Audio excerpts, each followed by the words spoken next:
Hi there, hi, good morning everybody. It's Liz Davis. I am a nutritionist and gut health specialist. I help busy women fix their digestive problems, their IBS, bloating, etc. All those issues that can really get in the way of living life as you should. And I use testing and natural methods to get things back on track again and get to the root cause and really fix things for you, so you're not just treating symptoms anymore. Today I was going to talk about alcohol and the effects that alcohol can have on your digestive system and who is most at risk from this, which I found quite surprising actually when I was doing a bit of research. So I'll come to that in a second. But if you do know anybody who will benefit from this, who is suffering with their gut and suffering, maybe drinking a little bit too much, then please like and share so the information gets to the people who need it. Anyway, so yeah, alcohol and how it affects you. No one's saying that a couple of drinks now and again is going to really do you a lot of harm, but the trouble is with alcohol, it does become very habit forming very quickly. So it can go very quickly from being just 1 or 2 drinks a week, and then suddenly it's every night and you're using it to unwind, etc., etc. So keeping tabs on your intake is really important. But I mean, there's no doubt really that having a few drinks, going out with friends, interacting like that is a really, it can be a really beneficial thing for your health, just to be doing that anyway. And alcohol is normally a part of that, and it helps you relax, etc. So, I mean, the jury's still out on how bad it actually is for you and what the long-term effects are. But that said, quite a lot of people now are reporting that their drinking has got a little bit out of control over lockdown. They're drinking a little bit more than they would like to, and it's getting a bit of a worry, because aside from the effects it is having on your digestive system, it causes a lack of sleep, it causes dehydration. So then you're eating the wrong foods the next day. You're eating a lot of sugary food normally to boost your energy, drinking a lot of caffeine, becoming more dehydrated. The tiredness is going to stop you exercising as you would do normally. So the weight gain will happen, the fat will accumulate in the liver, etc., which are all things we don't want happening too much. It does, even without any detrimental effects, it will kind of really impact you. It will impact your energy, really take your shine off, which isn't ideal. So how does it actually affect your gut then? Well, I'll run through a few ways it directly affects your gut.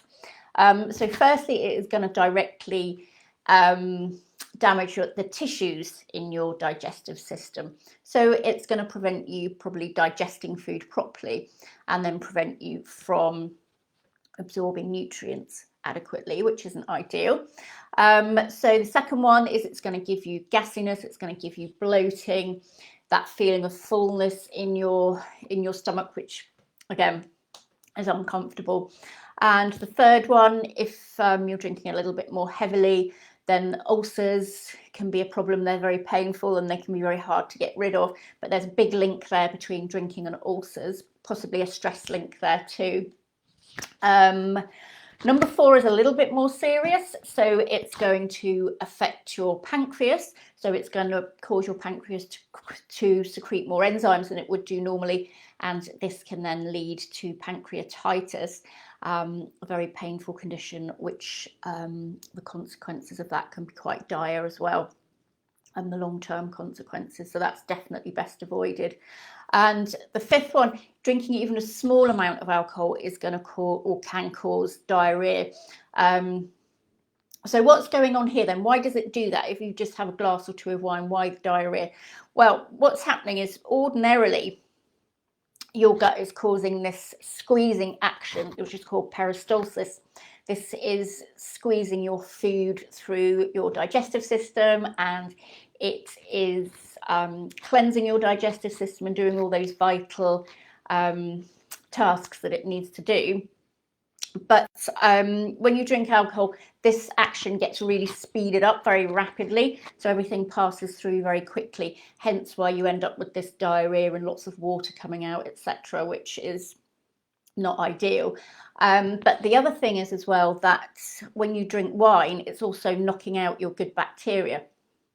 I mean, the bacteria will come back again once you stop drinking, so it's not really the end of the world. But just so you know that that is what's happening, and that's what causes this diarrhea. And then going to the other end of the spectrum, if you're drinking more heavily than that, you can get constipation. This can lead to hemorrhoids. Again, not ideal. You want to avoid them if you can. And you know, just the last one is just very irritating to your digestive system. So it is, in addition to causing all those things, it's just the kind of general irritation. So who's affected the most then? So of course, people who have digestive issues anyway. So people who are suffering with IBS or colitis or celiac or Crohn's or any of those things are going to have a very sensitive gut anyway. So adding alcohol into the mix is just going to make things more sensitive for you and exaggerate those symptoms that you're getting even more. The surprising one was that people who have irregular sleep schedules are more affected. Alcohol affects their gut more. So, for example, shift workers or people who have small children who are keeping them up at night, they will find that alcohol is going to have a detrimental on their gut health because their guts aren't getting the adequate rest that they need anyway. So their guts are just very, very sensitive. So the alcohol is going to really affect them with all those reasons I've just said. So yeah, that's the lowdown on alcohol then and how it affects your health. I hope you found it useful. And yes, please do share if you know anyone who would benefit from this information. If you would like to speak to me about your gut health, I shall pop a link to my diary in the comments. And so please do book yourself in for a free 30-minute chat and I can find out more about what you've got going on, etc. Okay, I shall look forward to speaking to you. Bye-bye.